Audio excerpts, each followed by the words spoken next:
Bonsoir, rebonsoir. L'événement sur notre antenne, c'est dans quelques instants le débat si passionnant, passionné, qui marque l'actualité, qui décidera peut-être du sort du budget, peut-être même de la survie ou non du gouvernement Lecornu, oui ou non à de nouvelles taxes sur les hauts revenus et les patrimoines. Gabriel Zucman et François Langlais confronteront ici leurs arguments. Vous nous avez déjà rejoint, Gabriel Zucman, bonsoir. Bonsoir. Un mot sur les passions que vous suscitez. Moi, je suis frappé, je vois même sur les réseaux sociaux, à l'annonce même de ce débat, à quel point votre nom même suscite alors des passionnés, soit laudateurs, soit au contraire qui vous détestent, les deux. Bon, écoutez, moi, je suis chercheur, professeur, j'aime comprendre, j'aime expliquer. Donc, attendez, vous êtes devenu acteur politique. Utiliser cette occasion pour expliquer le problème aujourd'hui d'injustice fiscale et les propositions, les solutions qu'on peut y apporter. Vous êtes chercheur et vous êtes militant, je crois que vous ne vous en cachez pas. Vous avez soutenu, vous avez conseillé par exemple aux États-Unis Sanders, qui est très marqué à gauche, et vous êtes un combattant de gauche, on peut dire ça? Moi, j'ai jamais été encarté dans aucun parti, quel qu'il soit. J'ai effectivement travaillé avec Bernie Sanders, avec Elizabeth Warren, avec Joe Biden, sur leurs propositions fiscales. Mais je parle à toutes les personnes qui veulent comprendre, qui veulent nourrir leur réflexion des travaux de la recherche pour apporter en toute sincérité, en toute bonne foi, des solutions. Un peu d'histoire pour comprendre comment vous situez dans quelques instants et que vous confronterez vos arguments avec François Langlais. On a des points de référence historiques. On a 1936 le Front populaire avec Léon Blum qui amène un certain nombre d'impôts et de réformes de gauche. On a 1981 avec les nationalisations, François Mitterrand.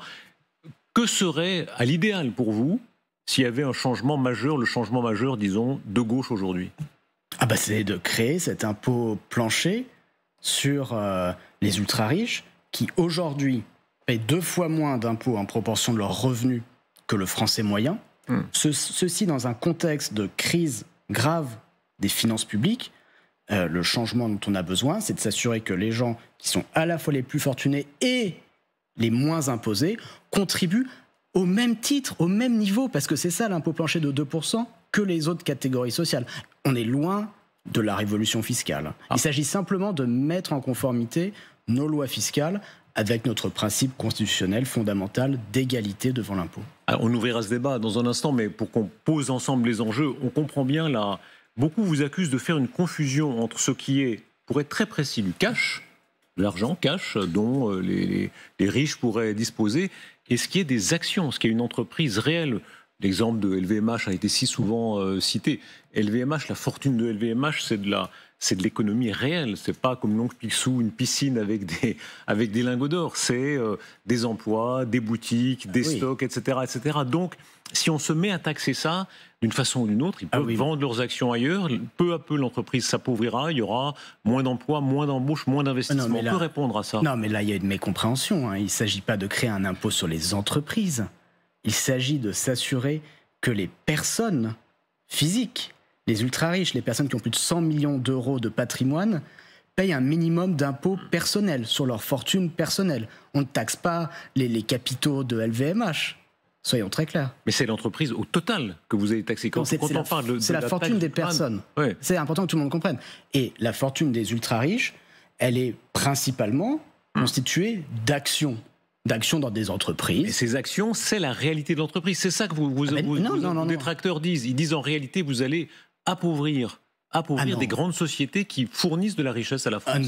Non, vous faites erreur. Parce qu'il ne s'agit pas de taxer les machines, l'outil de travail, rien de tout cela. Il s'agit de dire les personnes qui ont énormément d'actions, donc sont extrêmement fortunées, vont devoir payer un minimum d'impôts. Mais ça ne change strictement rien à l'investissement de l'entreprise elle-même. Ça ne vient pas gréver ses capacités d'investissement, c'est parfaitement neutre. Comment vous pouvez prévenir la réaction? Ces entreprises sont habituées à faire du profit, tant mieux, oui. Un profit qui rapporte. Je rappelle les chiffres, par exemple, vous citiez l'exemple de LVMH qui, en 2024, 6 milliards d'euros d'impôts, dont la moitié en France, c'est beaucoup d'argent qui arrive.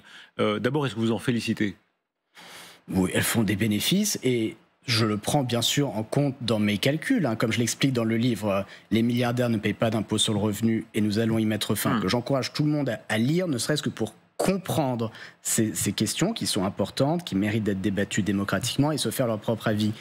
Les milliardaires tout prélèvement compris, payent 25% de leurs revenus en impôts. Sur ces 25%, il y en a 23% qui vient de l'impôt sur les sociétés dont leurs entreprises, comme LVMH, s'acquittent. Donc personne ne le nie. Mais il va falloir payer ces impôts, donc ils vont vendre des actions. Chaque année, ils vont vendre par exemple 2% de leurs actions aux Chinois, aux Saoudiens, etc. Et est-ce que ce n'est pas autant de richesse qui partira de la France dans d'autres économies ? Non, il y a une mécompréhension à nouveau. Le rendement moyen de la fortune des personnes qui ont plus de 100 millions d'euros, c'est 6%. D'accord ? Donc c'est largement suffisant pour payer un impôt de 2%.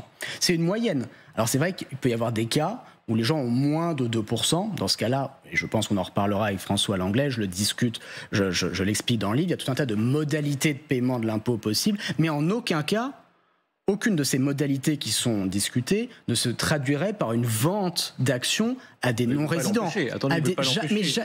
Mais si on peut parfaitement empêcher. Qu'est-ce que vous allez faire alors ? C'est très simple. On pourrait dire que si les personnes n'ont pas l'argent sonnant et trébuchant pour payer l'impôt, elles pourraient payer en nature avec des actions de leur entreprise, actions que la puissance publique conserverait dans un fonds souverain, ou alors qu'elle pourrait revendre en priorité aux salariés des entreprises. Je finis aux salariés des entreprises en question. C'est-à-dire de la même façon que certains disaient, on va empêcher les gens à l'aéroport de partir. Il y a une coercition au fond.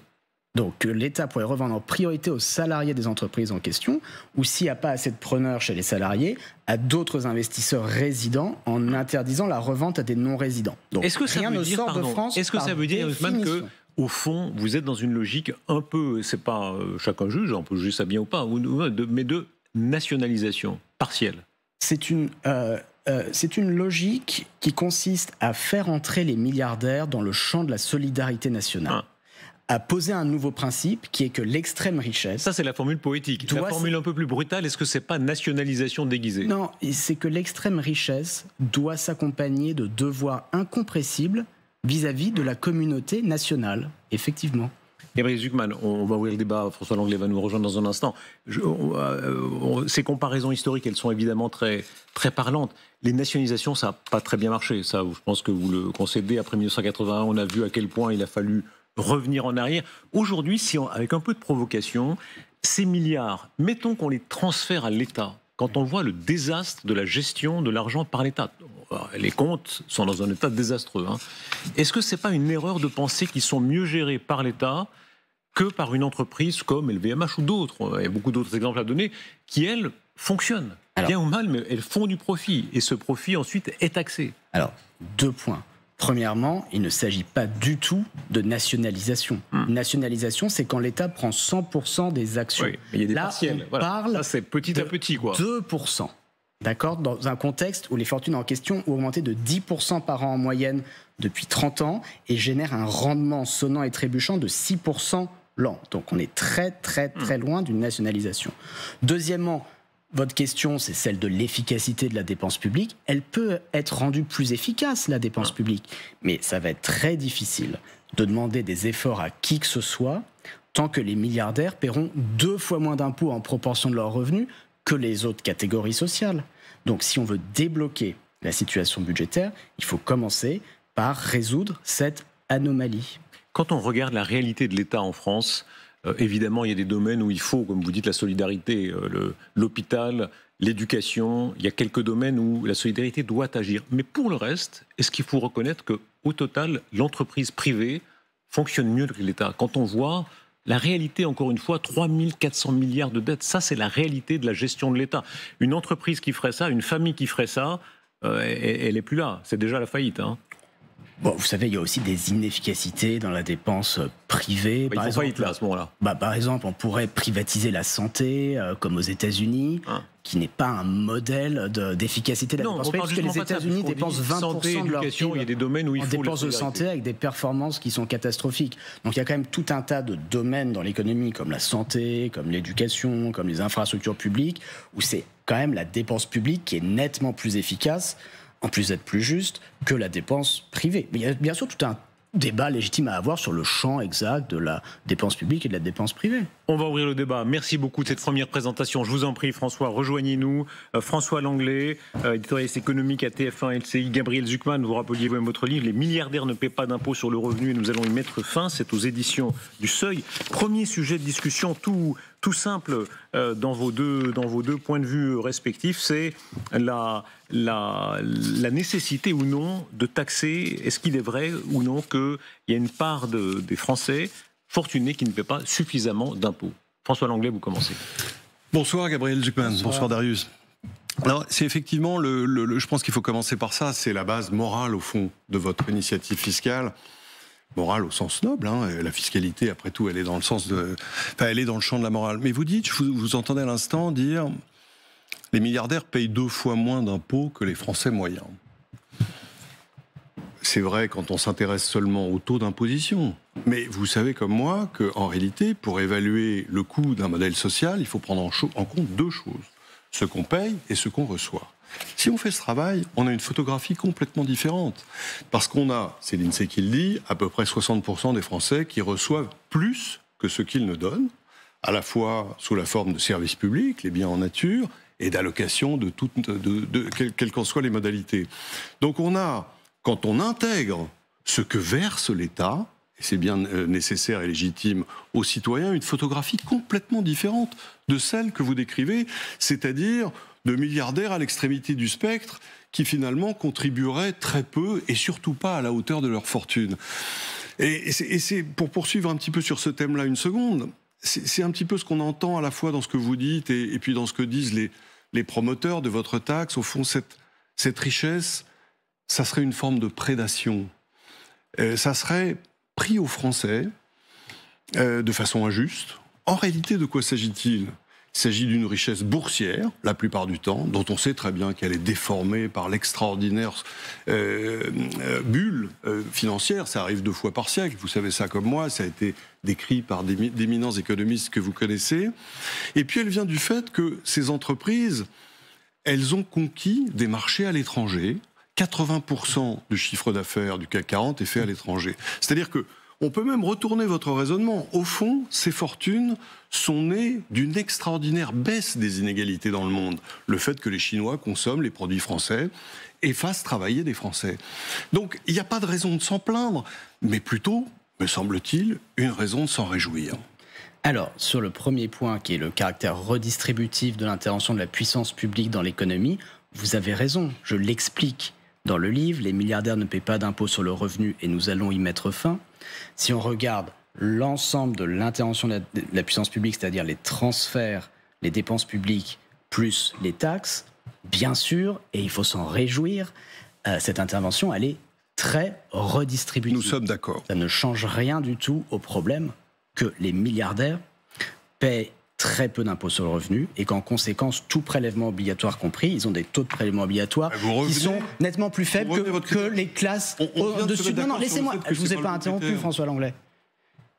Ils ont donc des taux de prélèvement obligatoire qui sont nettement plus faibles que les classes situées en dessous d'eux, par exemple les cadres supérieurs. Même si vous soustrayez tous les transferts, toute la dépense publique dont les différentes catégories sociales bénéficient, les milliardaires sont nettement privilégiés. Donc, quelle que soit la façon dont on tourne les choses, il y a ce problème-là qu'on ne peut plus nier, qu'il y a un problème qui est apparu récemment, car la statistique publique, c'est un point aveugle de la statistique publique, ne révèle rien au sujet des impôts effectivement payés par les milliardaires. Donc il y a tout un travail de recherche qui a été fait depuis 4-5 ans pour dissiper cette opacité en partenariat avec les administrations fiscales. C'est le travail en France de mes collègues de l'Institut des politiques publiques, mais il y a beaucoup d'autres équipes aux États-Unis, au Brésil, aux Pays-Bas, dans les pays scandinaves, qui ont mené des travaux similaires et qui toutes, de façon indépendante et rigoureuse et objective, aboutissent au même constat, qui est celui que je vous ai résumé. Sur votre deuxième point, qui est l'origine... Je vous réponds sur le deuxième point. Le premier point. Alors, si vous voulez, je vous en prie. En fait, si on vous suit, la véritable inégalité, c'est entre les petits riches et les gros riches. C'est-à-dire entre les cadres supérieurs très bien rémunérés, qui effectivement, non seulement sont contributeurs nets, une fois qu'on a pris en compte les interventions de l'État, mais payent des impôts plus importants. Mais ce n'est pas une inégalité par rapport à l'ensemble de la population. Mais le véritable problème, François Langlais, c'est qu'il y a un problème avec les milliardaires, les ultra-riches. Les milliardaires et plus généralement les personnes qui ont plus de 100 millions d'euros de patrimoine. C'est à partir de là, de ce niveau de fortune extrêmement élevé, et on parle de très peu de gens, que l'impôt sur le revenu, qui est normalement la pierre angulaire de la progressivité fiscale, s'évapore. Et on parle d'une centaine de milliardaires et d'environ 1800 foyers fiscaux qui ont plus de 100 millions d'euros. C'est de ce problème dont on parle. Personne n'a jamais dit, et moi je n'ai jamais dit, que les cadres supérieurs, les 10% ou même les 1% des Français les plus riches paieraient peu d'impôts. Ils en paient beaucoup. Soyons très clairs là-dessus.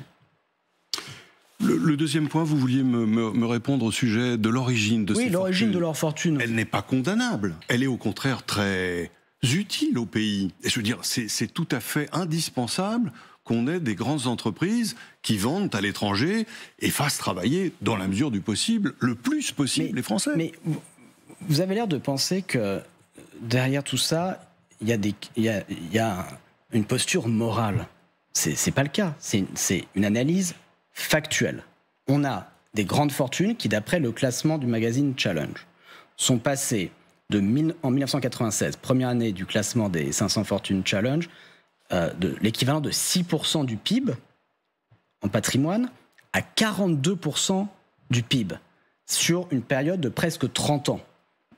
C'est pas juste, conjoncturel, c'est pas une petite bulle sur une année ou quelques années. C'est 30 ans pendant lesquels le poids des très grandes fortunes a explosé par rapport à l'évolution générale de l'économie, du PIB ou même du patrimoine moyen. Et c'est une évolution qui est mondiale, qu'on observe dans tous les pays et qui a été particulièrement forte en France. Parce que la France, au sein des autres pays d'Europe occidentale, se caractérise par le poids particulièrement élevé de la richesse de ces milliardaires. Mais vous savez, l'Allemagne aussi, elle a des grandes entreprises. Mais j'insiste, pardon, je vous interromps pour qu'on comprenne bien. On parle de la valorisation, n'est-ce pas, de leur entreprise? On parle la fortune des personnes en question, c'est pour l'essentiel des actions, effectivement, dans leurs entreprises. Ouais. La valeur de ces actions a augmenté, mais pourquoi faire des actions un insigne d'immunité? Vous avez l'air de penser que parce que la richesse c'est des actions, alors il ne faudrait soit pas en parler, soit pas la taxer. C'est pas un signe d'infamie. Et quand j'entends, mais personne n'a dit que c'était un signe d'infamie. J'ai entendu Monsieur Faure comme vous qui disait. Mais c'est pas un signe d'immunité non plus. 19 milliards dans la poche de Bernard Arnault en un seul jour. Vous vous rendez compte du temps qu'il faut pour accumuler 19 milliards? Mais il faudrait que vous lui expliquiez qu'il s'agit d'une progression du cours boursier. Et que le lendemain ou le surlendemain, la valeur de LVMH ou de toute autre entreprise, pas d'action LVMH, pourrait baisser d'autant. C'est-à-dire qu'en grande partie, il s'agit d'une richesse qui n'est pas réelle et qui en tout cas est sujette à des fluctuations quotidiennes et très importantes. Vous parlez de variations au jour le jour. C'est Monsieur Faure. Absolument pas. C'est Monsieur Faure qui en parlait pour défendre votre taxe. Absolument pas.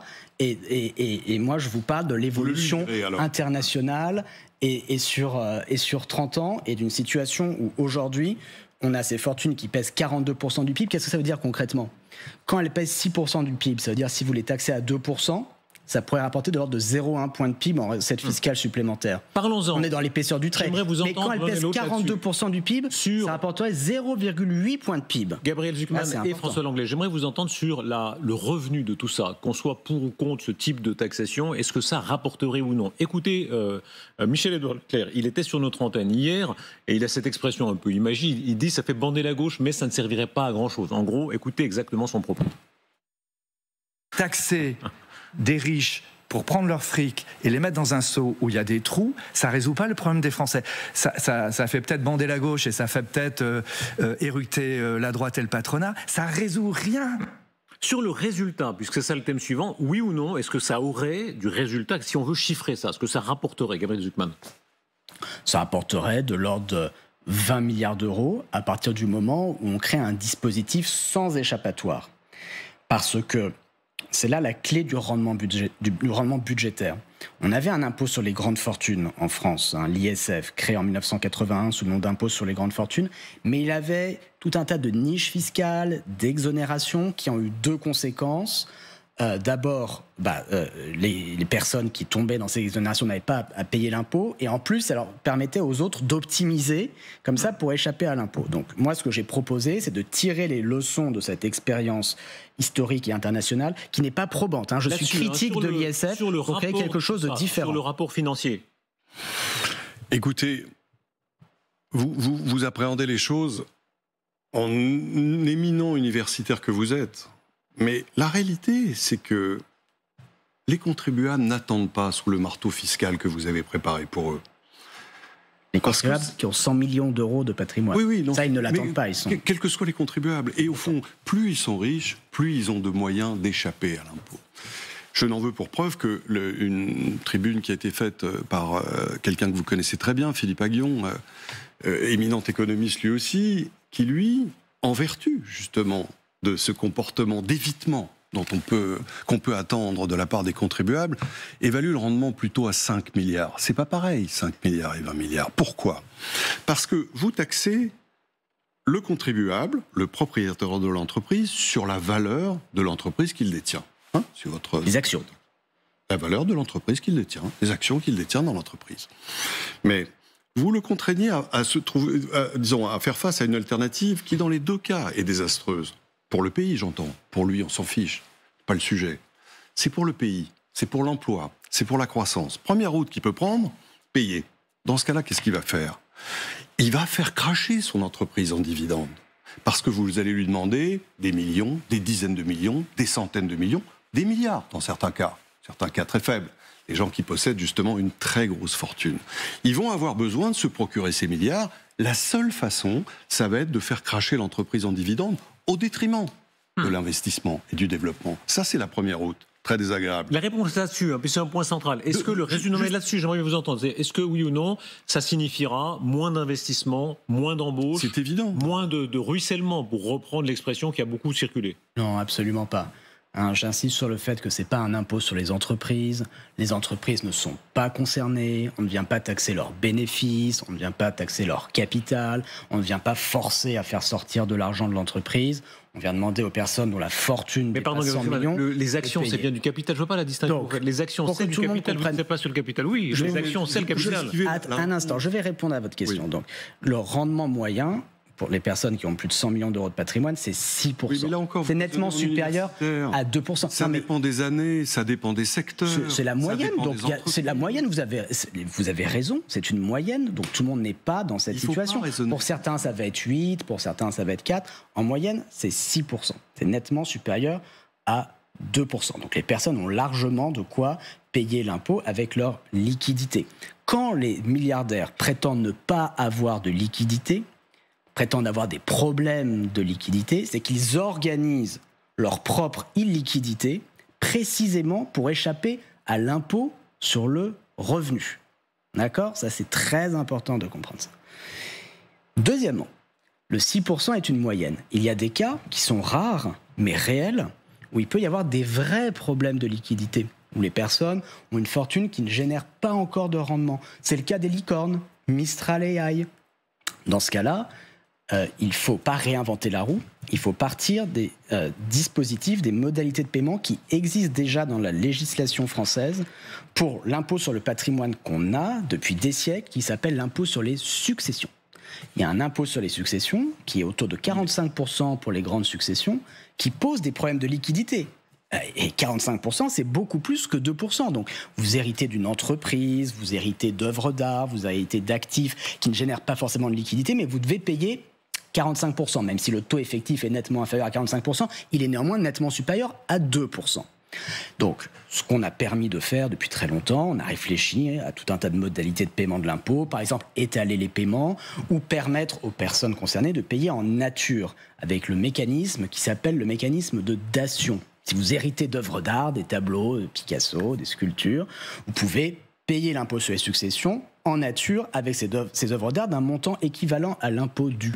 Donc moi, ce que j'ai proposé, c'est de partir de là et d'élargir ces modalités de paiement pour permettre aux personnes de payer l'impôt plancher de 2% également en nature, c'est-à-dire avec des actions. Vous allez tuer les boîtes ?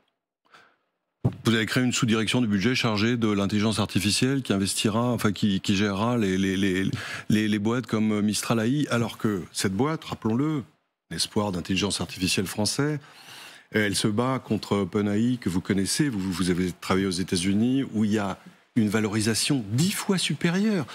Écoutez, vous l'avez entendu, Nicolas Dufour, qui est le patron de la Banque publique d'investissement, qui serait probablement l'homme en charge de gérer les actions si votre système était mis en œuvre. Il dit mais je n'en veux pas, c'est une catastrophe, je ne suis pas fait pour ça. Et de fait, si l'État pouvait innover, inventer des systèmes d'intelligence artificielle, créer l'Internet ou que sais-je, on l'aurait vu. Mais à chaque fois que l'État intervient, ça se passe mal pour l'entreprise. Je reviens un instant. Attendez, non, je réponds sur ça parce que là, il y a quand même quelque chose qui c'est à comprendre. L'État est déjà au capital de Mistral AI. Oui. Via la Banque publique d'investissement. Oui, pour des mais donc, qu'est-ce qui changerait? Mais c'est exactement la même chose. Mais non, parce que vous aurez 2%. Non, mais que tout le monde comprenne. 2% mais non, mais c'est pas 2. Mais non, vous faites erreur. C'est pas 2% de l'entreprise. Il y a une mécompréhension, François Langlais. Je vais vous expliquer comment ça fonctionnerait. 2% de la valeur détenue par chacun. Donc vous prenez Arthur Mensch, l'actionnaire principal, qui aujourd'hui possède 10% de Mistral AI. Si jamais il optait dans le dispositif que j'ai proposé pour la possibilité de payer en nature, il transférait 0,2%, 2% de ces 10%. Donc la première année, il passerait de 10% à 9,8%, puis la deuxième année à 9,6%, puis à 9,4%, et puis ça ne va pas continuer très longtemps comme ça, parce que soit l'entreprise devient bénéficiaire, et dans ce cas-là, il y a du cash pour payer l'impôt plancher, soit elle ne fait pas de bénéfice, et dans ce cas-là, la personne n'est plus milliardaire. Donc ces petits transferts, ces toutes petites dilutions, mais pas du tout. C'est pas de l'argent qui est pris à l'entreprise. Rien n'est pris à l'entreprise, François Langlais. Comprenez-moi bien. Mais qu'est-ce qui est pris à l'entreprise? Vous ne pouvez pas taper les propriétaires des entreprises sans taper indirectement les entreprises. Alors, je vais vous donner un exemple. Mais attendez, laissez-moi terminer mon raisonnement, s'il vous plaît. Pourquoi? Parce que dès lors que vous demandez au propriétaire de payer 2% de la valeur des actions qu'il détient, il va avoir besoin d'argent. Il ne peut le trouver que dans les dividendes. Il va donc augmenter la distribution de dividendes au détriment de l'investissement. Ou bien, et j'en reviens à ma deuxième route que j'évoquais tout à l'heure, l'autre possibilité, et on a vu ça au moment de l'IGF, de l'ISF, il va vendre à l'étranger, c'est-à-dire à des contribuables qui ne seront pas redevables de l'impôt que vous avez préparé. Et dans les deux cas, on a une entreprise qui est affaiblie, parce que justement, elle doit distribuer davantage à ses actionnaires qu'il ne le faudrait, et qu'elle ne peut plus conquérir les marchés étrangers, ou que sais-je, ou faire des investissements dans les nouvelles technologies. Dans l'autre cas, c'est le capital étranger qui prend le contrôle d'entreprises françaises. C'est regrettable. Et dans les deux cas, c'est moins d'emplois. D'accord, mais néanmoins, tout ça est erroné. Permettez-moi de vous expliquer. Dans le dispositif que je propose, il est strictement impossible pour des investisseurs étrangers d'entrer au capital des sociétés françaises. Mais c'est pas ça. Pour la raison suivante. Si les gens vendent, ils ont le droit de vendre. Les gens sont libres, monsieur Zucman. Je vais vous expliquer ce que je propose, et puis les personnes qui nous regardent pourront se faire un avis et en toute intelligence. Donc, dans les cas rares, mais réels, on parle de quelques dizaines de cas sur les 1800 foyers fiscaux de plus de 100 millions d'euros concernés par ce dispositif.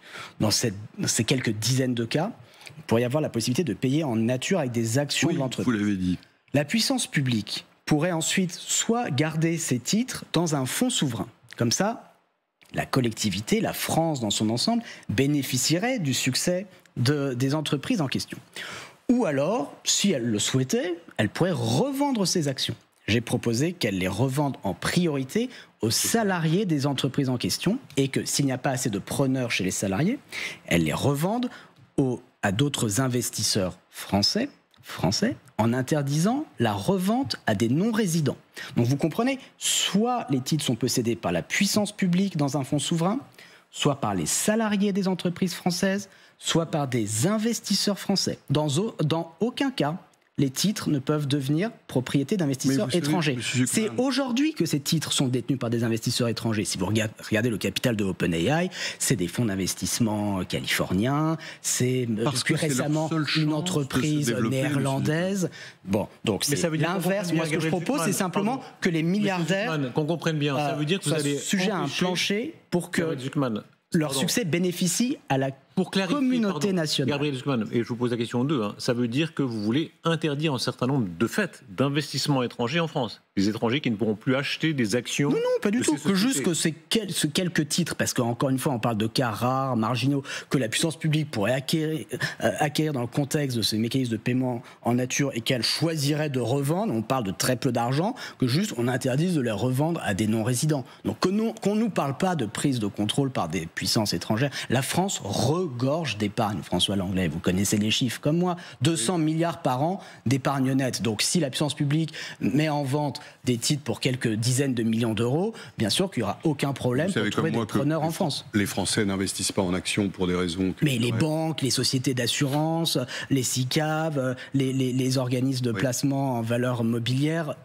ont des milliers de milliards d'euros en actions. Pour faire avancer votre discussion, c'est comment est-ce que vous empêcherez, dès lors qu'un certain nombre de taxés considèrent que l'impôt devient confiscatoire, à tort ou à raison, comment est-ce que vous empêcherez la fuite ? On voit ce qui se passe en Italie, avec, je le rappelle, de fait, un certain nombre de succès remportés par Mme Meloni, avec ces grandes fortunes qui s'installent en Italie avec un forfait de 200 000, maintenant qu'ils sont ferrés d'ailleurs assez habilement, elle a monté à 300 000, ils vont monter à 300 000, qui paient, je crois, 200 000 ou 300 000 de forfait, et quasi pas d'impôt sur la succession. Oui. Comment empêcher une fuite fiscale importante qui pénaliserait la France ? Ça c'est une question très importante. C'est sans doute la question la plus importante dans tous ces débats sur la taxation des grandes fortunes. Comment est-ce qu'on évite l'exil fiscal ? Alors, moi je propose que l'on crée un bouclier anti-exil fiscal. C'est-à-dire qu'on vienne dire que les personnes redevables de l'impôt plancher en resteraient redevables après un éventuel exil pendant 5 ans ou pendant 10 ans, on peut discuter. Les États-Unis vont plus loin que ça, puisqu'ils disent les personnes qui ont la citoyenneté américaine doivent payer des impôts aux États-Unis jusqu'au restant de leur jour. La France, c'est l'extrême inverse, comme les autres pays. C'est si vous êtes devenu milliardaire en France et vous partez vous installer en Suisse ou à Milan, immédiatement, vous n'avez plus rien à payer en France. Je pense que ces deux modèles, l'un comme l'autre, sont trop extrêmes et qu'on peut envisager un entre-deux où l'impôt français, et en particulier cet impôt plancher, continuerait à s'appliquer pendant 5 ans ou 10 ans. François Langlais, là-dessus. Les gens sont libres, M. Zuckman. Bien sûr. Ils sont libres de franchir les frontières, parce que souvent vous vous prévalez d'ailleurs de Roosevelt, etc., en disant, au fond, il y a une époque où les revenus étaient taxés à 93% aux États-Unis. C'était quand même la guerre, petit changement. Et 2, on vivait dans un monde où le capitaux était contrôlé. Pour vous raconter ma vie, mais j'ai été vivre en Chine dans les années 80, j'ai dû faire une demande de compte bancaire en francs convertibles. Tout ça a disparu en 90, avec la mise en place de l'Europe, donc les capitaux sont libres de circuler.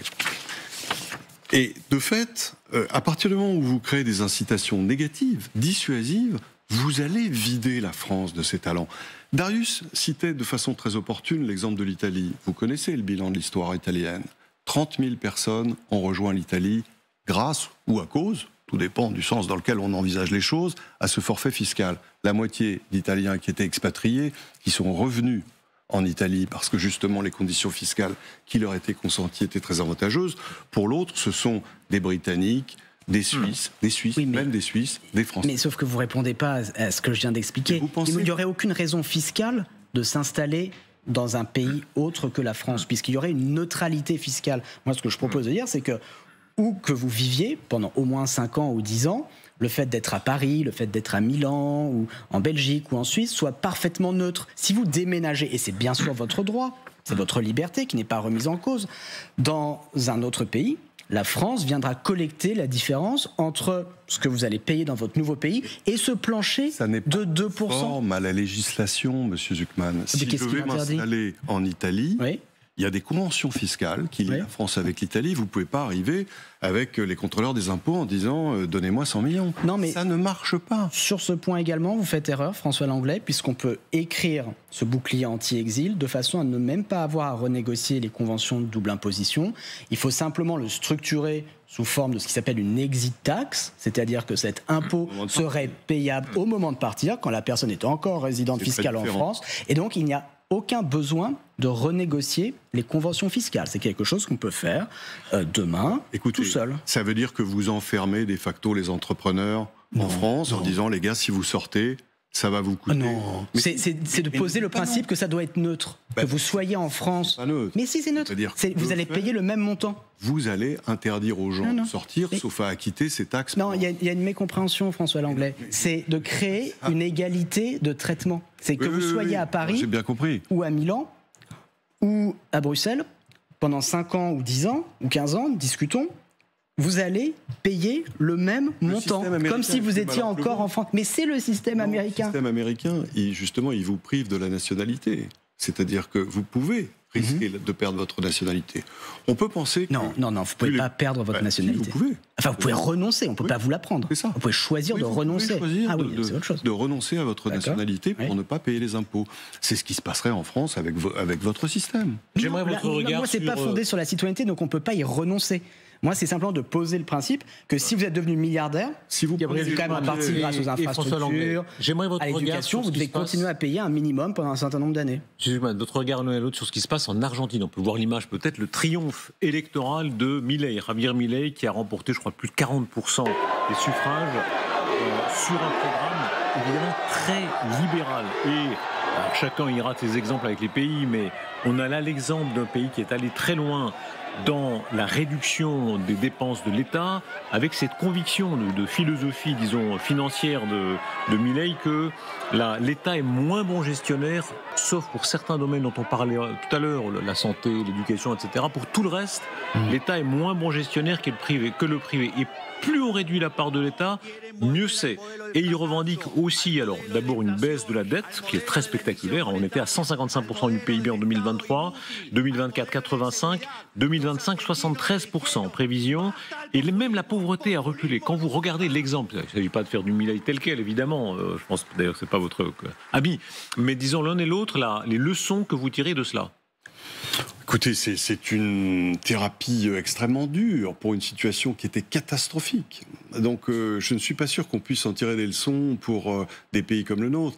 J'observe quand même que la victoire qu'il a obtenue, il se l'attribue, il n'a probablement pas tort sur toute la ligne, mais elle est quand même grandement liée au fait que les États-Unis ont promis une aide substantielle dans le cas où, justement, il resterait au pouvoir. Et ça me semble avoir quand même contribué à son maintien au pouvoir. Il y a la réussite objective. On aime ou pas Milei, mais la réussite objective est là, quand on voit la baisse de l'endettement public et la baisse de la pauvreté. Oui, alors là, je suis assez d'accord avec ce que dit François Langlais. La situation argentine est quand même très différente de la situation française. On n'a pas de problème d'hyperinflation. On n'est pas dans une situation aussi en France où on est à la merci de nos créanciers internationaux. Parce que si vous regardez les flux de paiement d'intérêts et de dividendes internationaux de la France reçoit en fait plus d'intérêts et de dividendes du reste du monde qu'elle ne lui en paye. Certes, une partie de notre dette publique est possédée par d'autres pays, mais c'est à peu près contrebalancé par des actifs de valeur équivalente dans le reste du monde. Donc ça n'a rien à voir avec la situation de Si on fait une comparaison internationale, dans quel pays une taxe comparable à celle que vous ambitionnez est à l'œuvre et fonctionne ? Aucun. Ah bah oui, mais c'est normal. Elle est très jeune, cette taxe. Tous ces travaux de recherche que je résume dans le livre, que j'incite vraiment tout le monde, je l'ai écrit de façon très claire, très pédagogique, pour que tout le monde puisse s'approprier ces savoirs nouveaux qui ont été créés il y a 3 ou 4 ans. Et cette proposition, c'est la conclusion de ces savoirs. Je l'ai expliqué pour la première fois dans un rapport au G20 de 2024. Je ne veux pas diminuer vos mérites, mais l'idée de taxer fortement les super riches, c'est pas. Mais non, mais c'est pas de taxer. Inventé, ça. Mais c'est justement pas la proposition que je fais. Un peu quand même, oui. Mais non, puisque c'est un impôt plancher. Alors j'aimerais que tout le monde comprenne, c'est-à-dire si vous payez déjà en impôt sur le revenu, plus IFI, l'équivalent de 2% de votre fortune, vous n'auriez rien de plus à payer. Ce que je propose, c'est simplement, si vous payez moins de 2%, vous auriez à payer la différence pour arriver à 2%. Mais Ceci Zucman, que pour les gens qui ont plus de 100 millions d'euros de patrimoine. Ça n'a jamais été fait parce que je l'ai expliqué pour la première fois l'année dernière. Mais si ça n'a jamais été fait, est-ce que ça n'est pas tout simplement parce que vous voyez le monde justement comme un universitaire et que si on implantait votre taxe dans un pays, on prendrait un risque considérable et que la plupart des gens qui sont aux manettes s'arrêtent au seuil de l'absurde, mais vous pas. Écoutez, vous savez, le débat sur la taxation des ultra-riches, il monte dans tous les pays. Je vais vous donner juste un exemple. Je vais vous donner un exemple. C'est pas un débat franco-français. Je suis d'accord avec vous. Juste un exemple. Je vais vous apprendre quelque chose. Je suis d'accord avec vous là-dessus. La Californie va tenir un référendum en novembre 2026 sur la création d'un impôt sur les milliardaires de 5%. Alors c'est un impôt juste 5% une fois, pas annuel. Ne spéculons pas sur les référendums à venir. Non, c'est pour vous dire comment le débat est en train de monter un peu partout, comprends. parce qu'on entend parfois, et je l'ai entendu avant le début de cette émission, l'idée que tout ça serait une passion française, une espèce de... De fait, ça se ne fait nulle part ailleurs. Mais c'est quand même aussi que vous regardiez le Brésil, que vous regardiez le Royaume-Uni, la Californie maintenant, avec ce projet de référendum, il y a les mêmes problèmes partout, qui sont que les milliardaires sont nettement sous-imposés par rapport aux autres catégories sociales, que leur fortune a explosé, et donc il y a une demande extrêmement forte qui s'exprime partout dans le monde pour venir simplement les faire entrer dans le champ de la solidarité nationale. Si même on considère qu'il y a un problème, c'est-à-dire que justement, dans une période où il faut faire des économies budgétaires, de fait, ça frappe davantage les classes modestes et moyennes. Donc il faut compenser ça par un surcroît d'impôt sur le haut du panier. Si même d'aventure on est d'accord sur ce constat, il faut trouver le bon instrument. Vous voyez une mouche sur la table, vous tapez, vous cassez la table. C'est quand même un problème pour les années qui viennent. Et de ce point de vue, alors vous vous inspirez des exemples, vous dites le débat monte partout, etc. Mais personne n'envisage une taxe comme la vôtre. Personne. J'ai une question très simple. Et d'ailleurs, une question très simple. Je vous en prie. Est-ce que vous êtes pour le droit des milliardaires à payer 0 impôt personnel? Mais monsieur Zuckman, oui ou non? Je ne suis pas pour ce droit-là. Ah, dans ce cas-là, vous devez défendre le principe d'un plancher. Non. Mais c'est la conclusion logique. Pas du tout. Vous allez trop vite du présupposé à ces conclusions. Il y a des tas d'étapes intermédiaires. Comment on s'assure qu'ils payent plus que 0? Regardez par exemple ce qui se passe aux États-Unis, où on s'intéresse aux revenus non distribués. Parce que c'est ça votre problème. Et le problème, disons, justement de la justice fiscale. Il y a des revenus qui ne sont pas distribués, qui sont logés dans des holdings.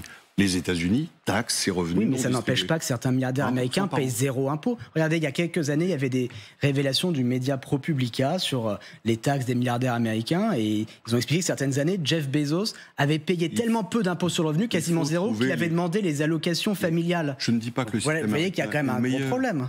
Il faut trouver les bons leviers. Oui, si vous êtes... Il faut s'en prendre à l'optimisation fiscale. Mais c'est exactement le mécanisme du taux minimum. Mais non, à l'arrivée, j'aimerais vous entendre l'un et l'autre sur le résultat de tout ça. Regardez les prélèvements obligatoires. Quand on fait la comparaison de tous les pays, dont la France, il y a un poids de l'État sur la société qui est extrêmement lourd. Regardez ça, quand on voit que la France est à 45,6%, les Allemands à 40,3%, même l'Union européenne en général, la moyenne est très en dessous. L'Espagne socialiste, gouvernée par des socialistes, n'est pas si haute. Est-ce que dans l'ensemble, on est dans une logique un peu folle, où Bercy, où l'État français veut ponctionner toujours et toujours davantage la société, alors que le résultat, il l'a. Oui. Il n'est pas bon. On ne peut pas dire que le résultat soit bon. Vous avez d'abord oublié quelques pays, parce qu'il y a la Suède, il y a le Danemark, il y a la Norvège, qui sont sur le même taux de prélèvement obligatoire. Il y a aussi Cuba, la Corée du France, Nord. et qui sont, pas dans des performances économiques mauvaises. Au contraire, qui font partie des pays les plus prospères, les plus productifs du monde. Comme la France d'ailleurs, on fait partie des pays où la productivité horaire du travail est la plus élevée. Et ça a un lien étroit avec le fait qu'on a un taux de prélèvement obligatoire relativement élevé. D'une façon plus générale, tous les pays riches ont des taux de prélèvement obligatoires élevés. Il y a une corrélation extrêmement forte entre le niveau de développement sur l'axe des abscisses, la richesse par tête, et le niveau de prélèvement obligatoire sur l'axe l'inverse. Vos informations datent un petit peu. On n'est plus du tout à des niveaux de productivité horaire qui sont les meilleurs du monde, loin s'en faut. Au contraire, la productivité a été négative pendant longtemps, d'ailleurs dans toute l'Europe, mais aussi en France. Et c'est un problème. Mais en revanche, les taux d'imposition, tout dépend du modèle social que vous avez. Notre problème, c'est que c'est un rapport de qualité-prix, au fond. En Suède, vous avez des taux de prélèvement qui sont élevés, mais vous avez un système éducatif qui est excellent. Vous avez un système de santé qui est bien meilleur, justement, du point de vue de l'efficacité que le nôtre. Donc, le sujet, quand on s'intéresse aux finances publiques comme vous, est-ce que ça ne serait pas plutôt de s'intéresser à l'évaluation de la dépense publique? C'est-à-dire au fait de dire, voilà, on met tant d'argent, qu'est-ce que ça rapporte avant même de vouloir... Ce sera l'occasion de nos débats. Merci beaucoup, et à l'un et à l'autre. Merci beaucoup de ce débat.